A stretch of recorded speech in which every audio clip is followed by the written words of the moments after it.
एक तू सच्चा, तेरा नाम सच्चा।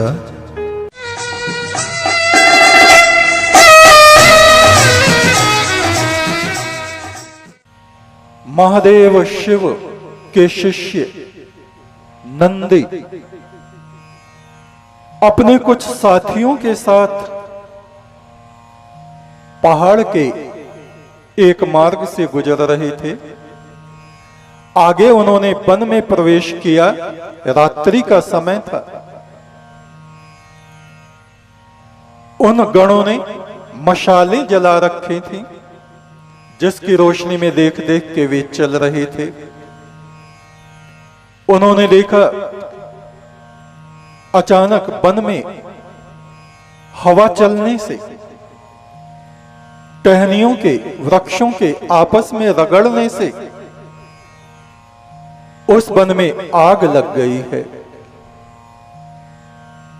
और वो आग उन सब की तरफ को बढ़ रही है। नंदी के साथ जो उनके साथी थे वे घबराए। कहा, नंदी,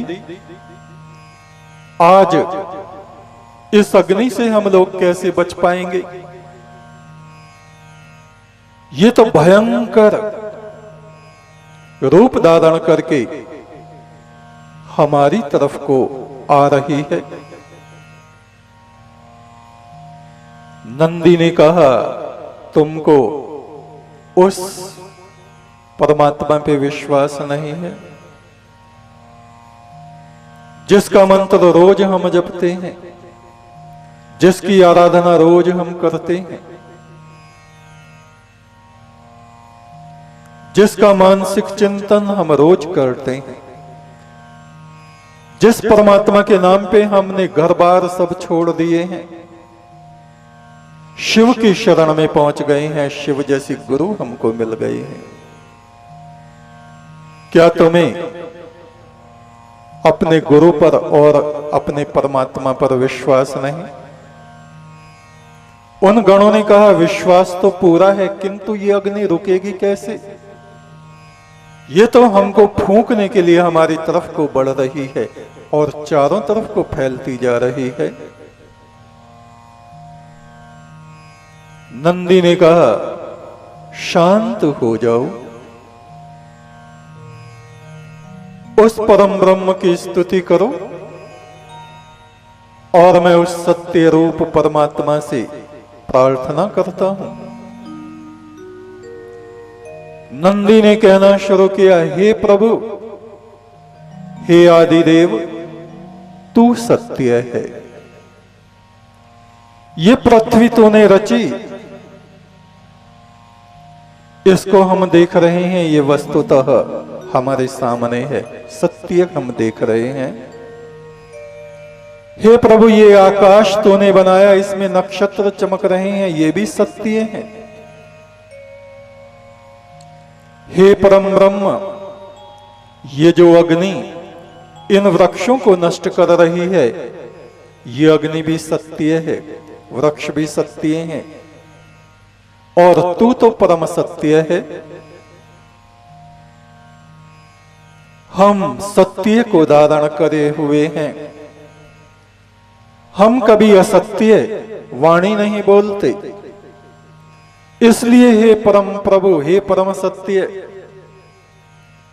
इस अग्नि को तू वापस कर दे, हमसे दूर कर दे। इन वृक्षों पर निवास करने वाले पक्षी कोलाहल कर रहे हैं, कुछ धुएं से, आंखों में धुआं लगने से अंधे होके अग्नि में गिर के जल गए हैं। हे प्रभु, तू ही जीवों का रक्षक है, इस अग्नि को हमसे दूर कर दे, इस अग्नि को हमसे दूर कर दे।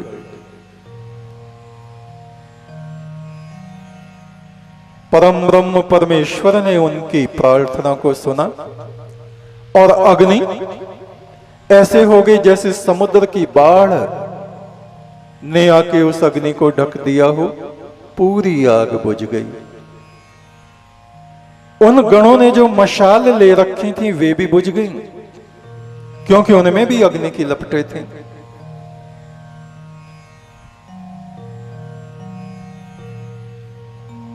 उन गणों ने पूछा, हे नंदीश्वर ये क्या हुआ? ये तो हमारी मशाल भी बुझ गई। हमने तो ये कहा था ये जंगल की आग बुझ जाए। नंदी ने कहा नहीं, हमारे भीतर भी आग है, क्रोध की आग है, कामनाओं की आग है, वो भी बुझ चुकी है, तुम ध्यान से देखो। और उन गणों ने पाया वास्तव में उनका हृदय अचानक एकदम से शांत हो गया है। नंदी ने कहा, चलो धीरे धीरे इस अंधकार में कहीं पत्थरों से ना टकरा जाएं, बहुत धीरे धीरे देखते हुए चलो। उन गणों ने पूछा, ये अग्नि बुझी कैसे? हमें तो विश्वास ही नहीं था। हो सके तो दोबारा कम से कम एक आध मशाल तो जला लो। नंदी ने कहा, तुम कितना ही प्रयास करो, अब ये आग जलेगी नहीं, मशालें जलेंगी नहीं। बोले क्यों? नंदी ने कहा, क्यों का उत्तर पता तो मुझको भी है, किंतु अच्छा होगा कि हम महादेव से इसको पूछें कि ये आग कैसे बुझी, जलती क्यों नहीं है। और वे रात्रि भर चलते रहे। सूर्य उदय हो गया और वो भगवान शिव के चरणों में पहुंच गई। उन गणों ने कहा, प्रभु आज एक बड़ा अचरज हुआ। क्या हुआ? वनों में आग लगी, हम सब भयभीत हो गए। निश्चय ही आज हम सब जल के राख हो जाते यदि हमारे साथ ये नंदी न होते।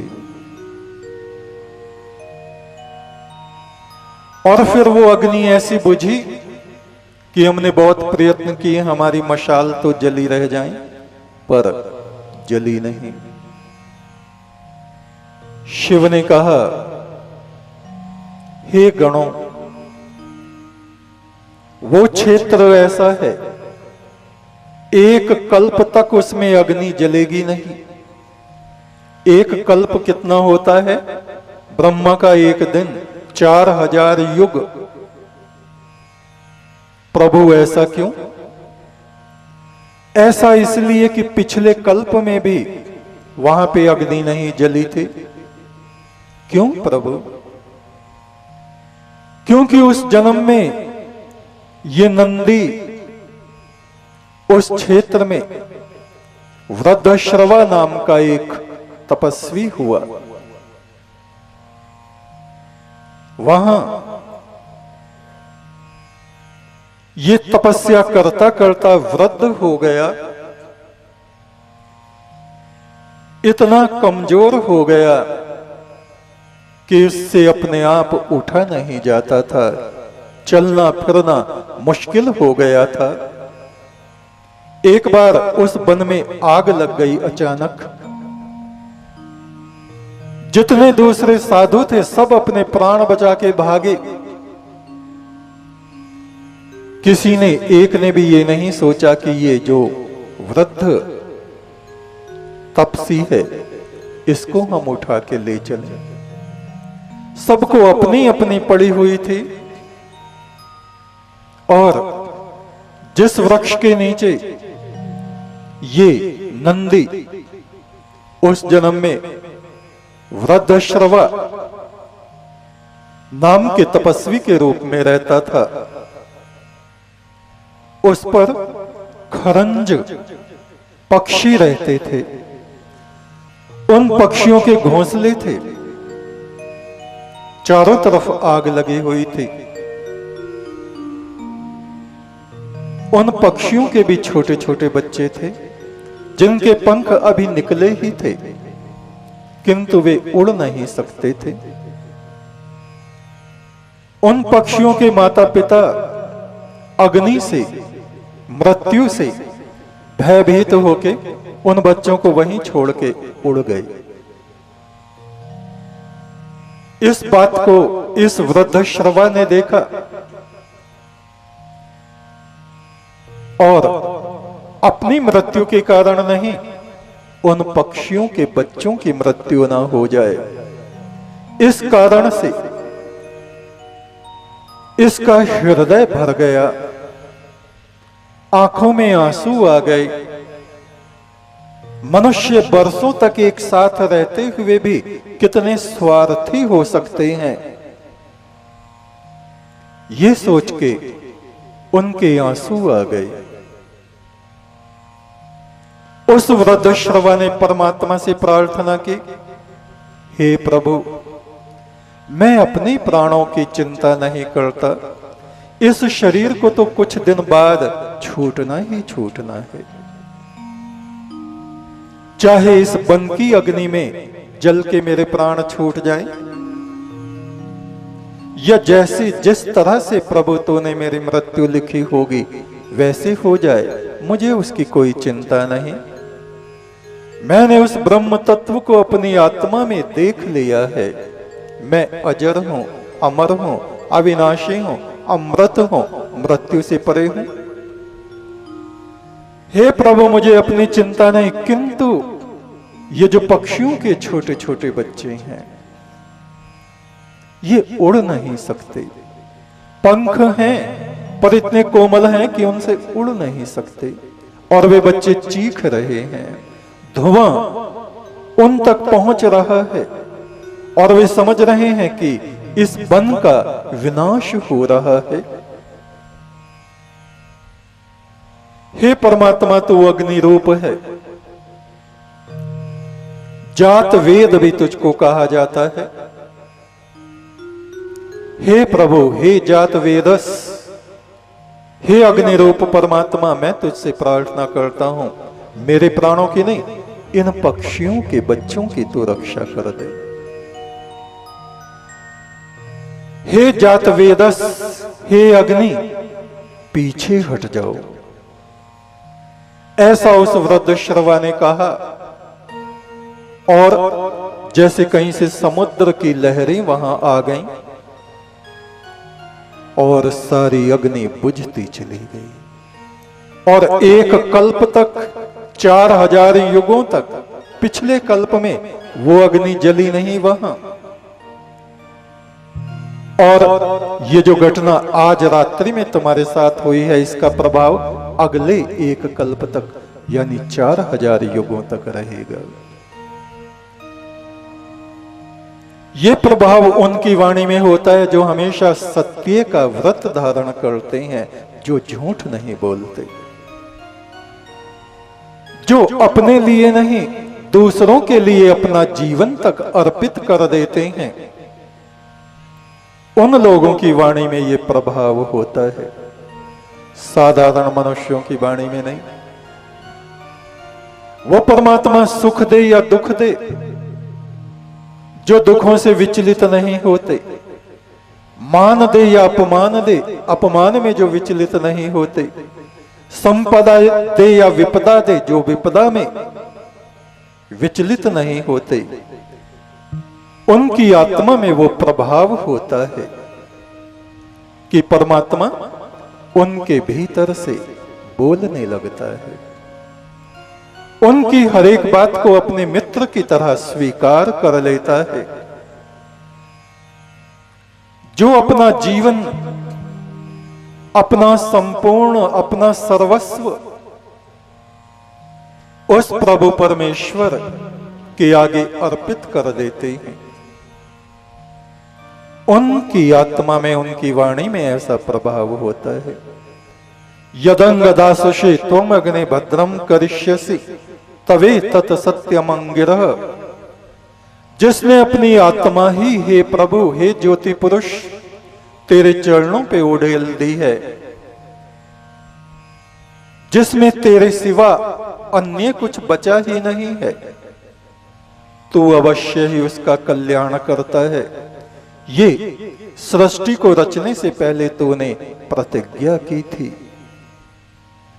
कि जो मुझको अपनी आत्मा का दान करेगा, मैं अवश्य ही उसके अंग संग निवास करूंगा और हमेशा उसका कल्याण करूंगा, उसका कभी अहित होने ही नहीं दूंगा। तू सुख दे या दुख दे परमेश्वर, हर बात मुझे मंजूर है। ये जिंदगी तुझको सौंप दे, मेरे सामने नूर ही नूर है, रोशनी ही रोशनी है, चांदना ही चांदना है।